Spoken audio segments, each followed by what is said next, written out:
Winter Chocolate. Written by Jupiter7. For once, Twilight couldn't wait for the clock to strike 9, when she would be able to close the doors of the castle in the library. Any other day, she'd leave the library open until at least 11 at night, or until the last bookworm finally decided to take their book home with them. This night, however, was a special night. It was her third date with her best friend and hopefully soon-to-be-marefriend. Though nothing had happened yet, and she was still trying to come to terms with the fact that something might happen, Twilight was determined to make their third date even better than their last. Third time's the charm, right? Snowflakes drifted onto the ground outside, a soft breeze pushing them towards the window Twilight was watching from. She could see Ponyville's hearth-warming Eve market in the distance, the multicolored lights warm and inviting, glowing brightly under the night sky. That was Twilight's destination on that important night. A nice trot through the stands, some delicious hot cocoa after, and maybe later some quiet stargazing in some secluded spot. The best part about it was that she hadn't decided to have the date there, which spared her from the incredibly stressing need to figure out where exactly would her date want to go. Princess Twilight? Twilight turned away from the window, finding a filly standing next to her with a book inside her small saddlebag. Princess, can I take the book home with me, please? The filly asked, offering a hopeful smile. Of course, come with me, Twilight said immediately, setting off towards the counter near the main entrance. She glanced around for any familiar face, but once she verified that her date had yet to arrive, she continued on her way. Upon reaching the counter, she quickly trotted behind it and took out a brand new library card, on which she wrote down the filly's name, the date, and the book's name, and the return date. Chapter 23 is especially good, Twilight said, carefully updating the library card inside the book. Have fun! She watched the filly go before looking around at the desk. Several stacks of books had gradually formed during the day, either from ponies returning books or ponies being too lazy to actually put them back in their place. Twilight glanced at the clock on the wall, and seeing that it was only 8:45, decided she might as well put them away. One by one, she leafed through the pages, updating the cards, and magicked them into their proper places. She'd almost gotten to the end of the second stack when she came across a special book, Predictions and Prophecies. Oh, wow! I haven't seen this in a while, she whispered, her curiosity overpowering her concerns about her upcoming date. She opened it up, intent on reading a few pages, but instead found a neatly folded piece of paper. Who left this here? She wondered, looking around for a potential owner before checking the library card. To her surprise, no name was marked down, which meant that whoever forgot the item hadn't actually checked out the book. Her curiosity piqued. She put the book down and focused on the paper, unfolding it and finding a somewhat messy yet elegant sketch of herself reading from a window. The style was immediately recognizable, and just as she was about to look back up for the artist, a voice reached her first. Oh, there's the book. I was wondering where I'd left it. Twilight looked up, and she felt her heart skip a beat at the sight of Rarity. Well, Twilight said with a smile, carefully folding the drawing again and placing it next to the book. The library is about to close. Would you like to check it out? Rarity furrowed her brow, toying with her scarf. That depends entirely on one thing, darling. She looked from the book to Twilight and asked with a mischievous smile, Can I check you out too? Twilight wasn't sure what exactly made her laugh. Maybe it was just how terrible the pickup line was, or maybe it was how her brain, trying to lighten up because it still felt so weird and foreign and thrilling to have Rarity even be saying such things to her. Wow, she finally said, delighting in Rarity's fox offense. Don't row me, Twilight. I'll have you know it was Pinky's idea. A sly smile decorated her lips as she leaned in. Is it working? Twilight, who'd read at least 15 books on flirting and was practically an expert on it, gave her flirtatious reply by letting out a silly giggle and saying, wait, no, I mean, maybe, Rarity's laughter silenced her stammering. I'll take that as a yes then. She stepped back, briefly glancing at the clock, and then turned back to Twilight. So, Twilight, she said, brushing her mane back with a hoof. Do tell, any plans for tonight? Or are you staying home to read like the bookworm you are? Panic was Twilight's immediate reaction. What do you mean? She asked, ears shooting up and a lump forming in her throat. We have You and I are supposed to go out? That was today, wasn't it? Her calendar suddenly appeared in front of her, which she frantically scanned for the right date. Oh no, oh no, oh no, oh no, oh no, oh, Twilight. Rarity's magic pushed the calendar back down, allowing her eyes to meet Twilight's panicked ones. What? Twilight asked, fearing the absolute worst. You really are adorably terrible at this, aren't you, darling? Rarity asked, her voice teasing but endearing. Never mind. I'll make sure you get better. Twilight felt herself blush, but not so much out of embarrassment as contentment, excitement at how Rarity's words hinted to her future. She didn't want to get excited, but the unicorn made it hard not to. At that, the clock above them chimed 9 times, and both mares let out a small, unintentional gasp, followed by a nervous smile. Twilight cleared her throat, stepping from behind the desk and taking a look around. There were still a few ponies lingering about, and now she wished she'd taken the time to shoo them out a bit earlier. Every pony, the castle is closing early tonight, she announced, somewhat sympathizing with the disappointed groans that emerged from a few readers. If you'd like to check out, she drifted off, a blush once again arising upon noticing Rarity's cheeky smile. If you'd like to take a book home with you, please come to the desk now. Well, I'll go right outside, Rarity announced, eyeing the forming line of 5 or 6 ponies. Be a dear and fill in my library card, will you? Your library card? Twilight asked. Wait, you really are taking the book home? Rarity smiled, fluttering her eyelashes and trotting off. Oh, I wasn't talking about that silly library book. It took a good 15 minutes, but it was with great relief that Twilight finally ushered out the last of the ponies. When she closed the castle door, she adjusted her scarf and turned around, waiting for the small crowd to disperse and reveal her date. To her surprise, and her heart's rapid acceleration, Rarity's getup had changed. She was wearing a long, elegant blue scarf, matching boots, matching saddlebag, and in her mane, a matching blue bow. She was so cute, Twilight thought, and it was weird to think that about one of her best friends. But it was true, and Twilight wanted to lean in and cuddle her, and...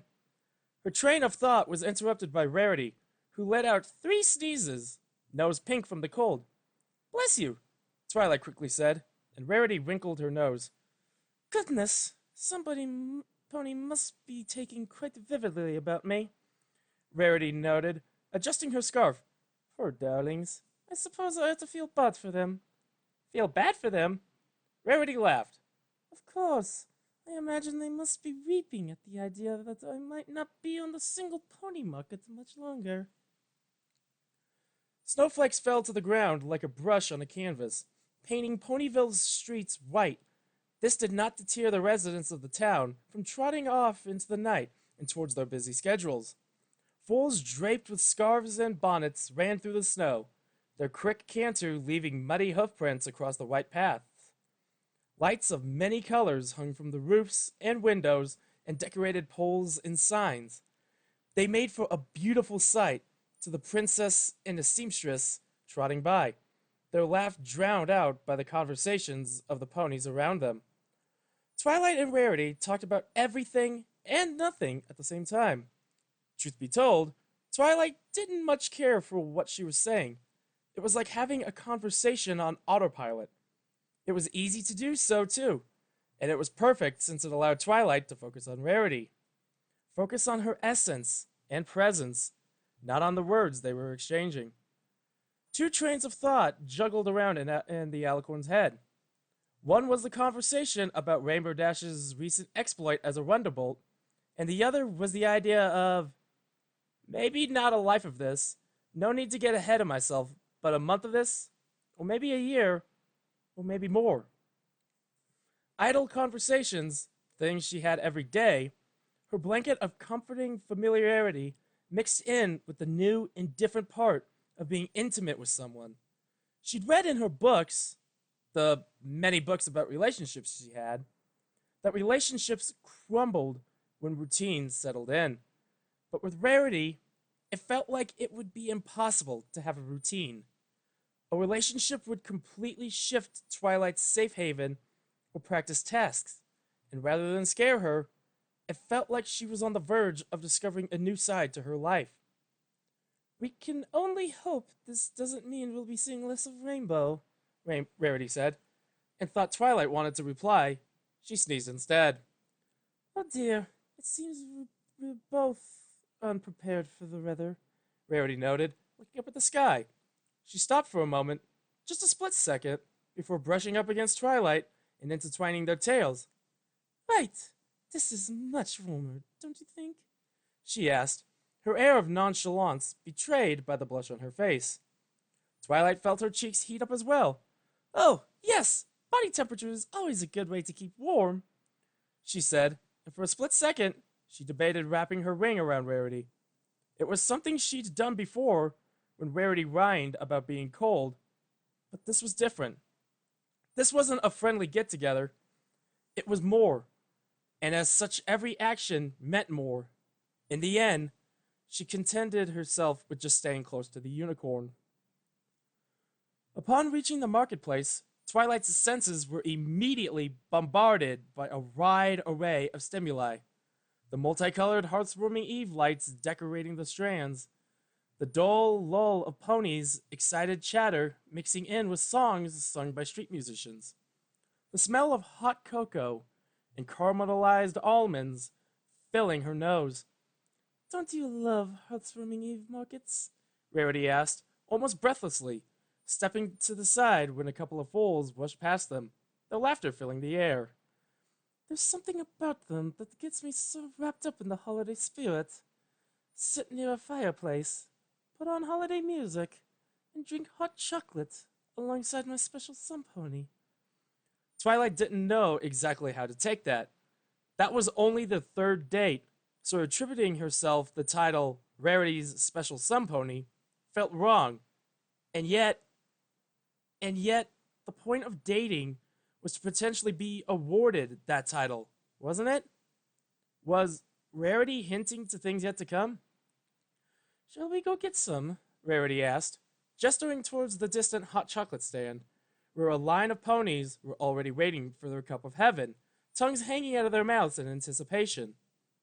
Once they were standing in line, something which Twilight insisted on doing, despite the frantic ponies who offered to let her move up the queue, she took a moment to reflect on how everything was going pretty well. They'd made it to the market, and they were getting hot cocoa. So those were two things from the checklist done. You know, Rarity said, lifting her hoof to brush back Twilight's bangs. I was thinking of going to Canterlot next week. Coco will be doing the costume design of a play, so I thought I'd offer my support. She then paused, and after a moment added, Might you be interested in joining me, perhaps? Twilight could feel her heart skip a beat. Had Rarity just confirmed there'd be another date? I'd love to, she replied, blatantly chastising herself for her enthusiasm. Her books had instructed her to act calm and collected at all times. 2, 3, 4 ponies went by, and finally it was their turn. They ordered 2 medium hot chocolates with extra whipped cream and chocolate sprinkles, which Twilight insisted on paying for. Not that Rarity protested this, when a lady always expects to be courted. Now that they had their beverages, the two friends moved along, and Twilight found it difficult to resist the cocoa scent any longer. Licking her lips, she brought the rim of the cup to her lips and took a long, drawn-out sip. This is really good, she declared, distinguishing the light almond flavor that had been added into the mix. It was, in fact, possibly the best hot chocolate she'd ever tasted, though it was entirely possible that her mind was so happy at being with Rarity, it was tricking her into thinking everything was top quality. She'd have to come back tomorrow and run a second test. It certainly smells like it is, Rarity added, looking up from her drink and towards the alicorn. Her expression shifted from curious to amused, and a warm smile graced her lips. Twilight, I must say your new whipped cream mustache is quite becoming of you. My what? Oh, I'm sorry, she blurted out, a blush rushing up her cheeks. She hadn't bought a napkin with her, and since she wanted to quickly get rid of her newfound source of embarrassment, she quickly lifted her hoof to Twilight Sparkle! Rarity all but gasped, her magic aura preventing Twilight's hoof from reaching its target. Don't use your hoof, for goodness sake! Honestly, you're absolutely helpless. No, I'm not, Twilight protested, cheeks still flushed. I just forgot to ask for a napkin. Ah, I see, Rarity said, her sly smile warning Twilight that she indeed could see Twilight right through her, that was. Nevertheless, I will not tolerate your barbaric manners. Twilight snorted. Right. I'll just go get a Wait! Rarity blurted out, putting her hoof on Twilight's shoulder. I have something better. Twilight blinked.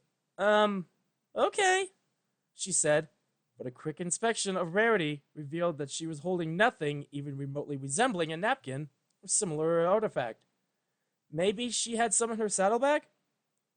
Rarity didn't say anything at first, her hoof trailing down Twilight's shoulder and onto her chest. Twilight stared at her expectantly, and it was the same intense stare that allowed the alicorn to realize Rarity was blushing? Rarity? She asked tentatively. What's the better solution? It's... Rarity bit down on her lip, her flush even just a little more pronounced, and she then delicately started to lean in towards Twilight. So much so that Twilight herself felt her cheeks redden at the proximity. She's not going to... She could barely formulate the thought, barely grasp it, barely form a sentence as Rarity leaned in closer and closer, her hoof still pressed on Twilight's chest, until the unicorn's horn glowed brightly and a napkin levitated out of the bag, which she somewhat gently rubbed against Twilight's mouth. There! I already had some, see? Rarity exclaimed. She then discarded the napkin inside a nearby trash can before turning to Twilight, whose sight was still set on her. What? Why are you looking at me that way? She raised her eyebrow ever so slightly, a sly smile on her lips. Whatever were you expecting, darling? Twilight shook her head. Nothing! I was just... Why don't we go find somewhere to sit? She suggested, hastening to forget the impression she had that Rarity was going to kiss her.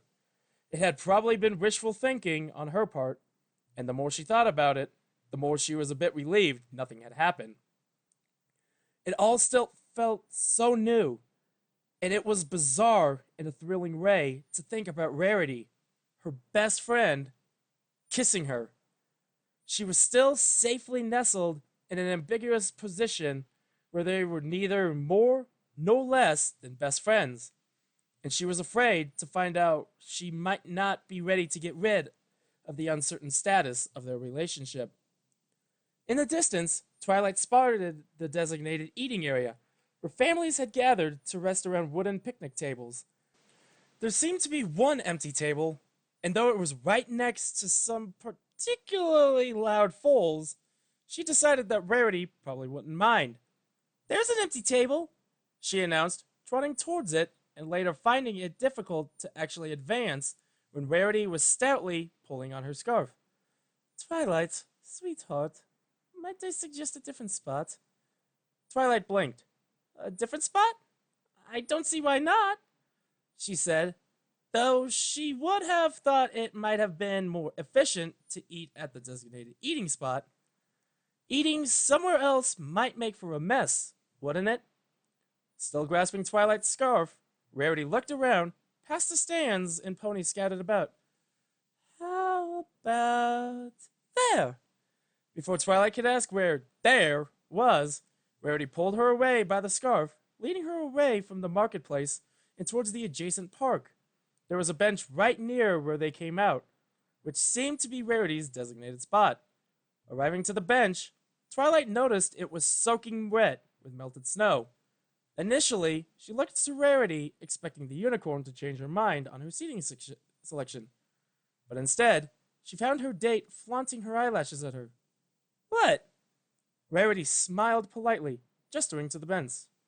Well, darling, as I'm sure you've noticed, it's wet, but I'd really like to sit there with you. Twilight looked back and forth between Rarity and the bench.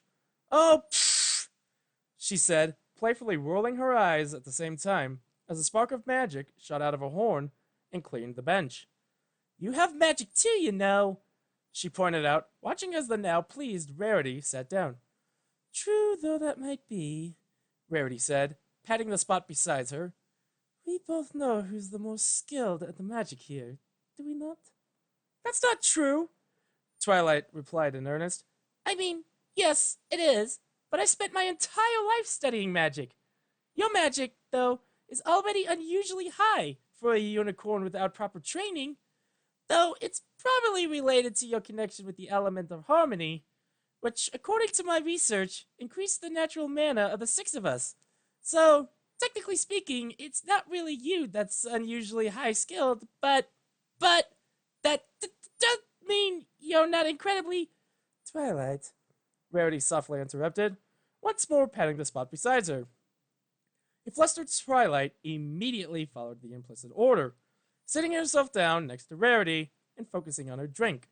It wasn't until her third sip that she felt the distinct impression of being watched, and when she glanced to her side, she saw Rarity quietly drinking from her cup. Her eyes fixed on Twilight. It wasn't so much an analytical stare as it was a quite smitten one, especially so if even Twilight could correctly interpret it as that. Rarity? She asked, hoping she wasn't blushing like she felt she was. Rarity replied, her penetrating sight still unnerving the alicorn as she lured her cup of chocolate. Something wrong? You were looking at me, so... She drifted off, unsure of how she'd even wanted that sentence to end. Well, it is customary to look at someone when addressing them, Rarity replied, once more lifting her cup to take a sip. No, really? I had no idea, Twilight said, giggling. How fascinating! I know, it's fascinating, Rarity exclaimed, trying, and failing, quite miserably, to not join into the alicorn's laughter. And, technically, Twilight said, you weren't addressing me. You were just looking at me like you... She drifted off, suddenly finding herself unable of voicing the reality of their situation. Saying it out loud made it real, and Twilight still wasn't sure she was able to cope with real. Like what? Rarity asked incoherently, and Twilight couldn't help but wonder how much of that innocence was genuine. She suspected none of it was, especially since she learned by then that Rarity could read her as effortlessly as reading a fashion magazine. Twilight felt her cheeks redden. Well, you know, you were looking at me like you know, she exclaimed, gesturing helplessly. Rarity laughed. I apologize, Twilight.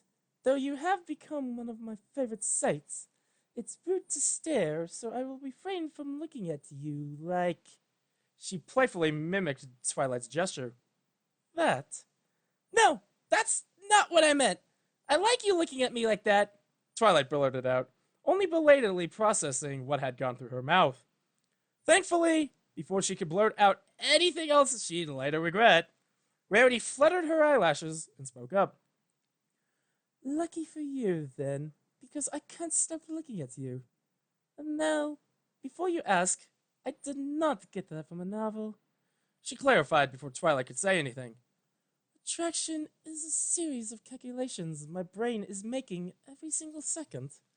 And whether I want to or not, You and I are constantly analyzing each other so as to better determine certain physical features that would make us good partners for each other. She then leaned in ever so slightly, took a sip of her chocolate, and added with a sly smile, Heavens, I assume I must be ringing all the right bells, because now who's looking at others like a smitten kitten? Though Twilight was sure that her gaze towards Rarity was always smitten, there was actually something else fueling the alicorn's affection. Expression. Actually, Rarity, I was going to say that your white mustache looks nice on you, Twilight informed, unable to suppress a grin when she saw Rarity's cheeks turn a light shade of pink. It suits you. Darling, everything suits me, Rarity replied with a humph, brushing a hoof through her mane. Mustaches are all the rage now, didn't you know? She then took her saddlebag and rummaged inside it, furrowing her brow. Let me find a napkin. Twilight giggled, endeared by the entire scenario, and subsequently captured Rarity's attention. What? She asked, and for once her incoherent blink probably wasn't hiding an ulterior motive. Why are you looking at me like that? For a split second, Twilight was about to echo Rarity's earlier reply and explain she wasn't looking at Rarity in any special way. But then her mind went back that moment where their positions had been switched, and that blissful second where it felt like everything was pointing to Rarity crossing Twilight over the thin line between friendship and romance. She knew that saying anything would make her lose her nerve, so rather than think up a witty reply, Twilight forced herself into action, wanting to take the step the unicorn had teased her with. Giving herself no time for second thoughts, Twilight leaned in, closing her eyes, and pressing her lips against Rarity's, muffling the latter's surprised squeak. And as fast as it began, so did it end, because it turned out that though Twilight could hold her ground against centaurs and spirits of chaos, she wasn't able to hold her nerve much when kissing her crush and best friend and realizing how soft Rarity's lips were, and how they tasted like chocolate and whipped cream, and how she wanted to keep tasting them over and over. Twilight didn't immediately look at Rarity after breaking the kiss, instead looking away out of sheer embarrassment. She could feel whipped cream on her lips, and when she finally turned to Rarity, she realized she'd done a pitiful job at taking care of Rarity's mustache. Rarity, however, seemed to care little for that, instead opting for staring at Twilight with wide eyes, slowly licking her mouth clean in quite the unladylike gesture, and then regarding Twilight in agonizing silence. I didn't have a napkin, so I thought... A raised hoof silenced Twilight, and before she could question it, she felt Rarity's lips on hers. Unlike the first kiss, which had been a fast-chased affair, this kiss had absolutely no interest whatsoever in being quick or chaste. Rarity took Twilight's scarf with her hoof, using it to shorten the distance between them as much as she could, while their lips danced against each other, as tasty it was thrilling. I didn't either, Rarity whispered when they finally broke apart, their lips still brushing against each other, her grip still firm on Twilight's scarf. Twilight honestly felt like laughing, or even pulling back and screaming in joy, but she told herself there'd be time for that later, and in that moment, she allowed herself a content sigh and pressed her forehead against Rarity's.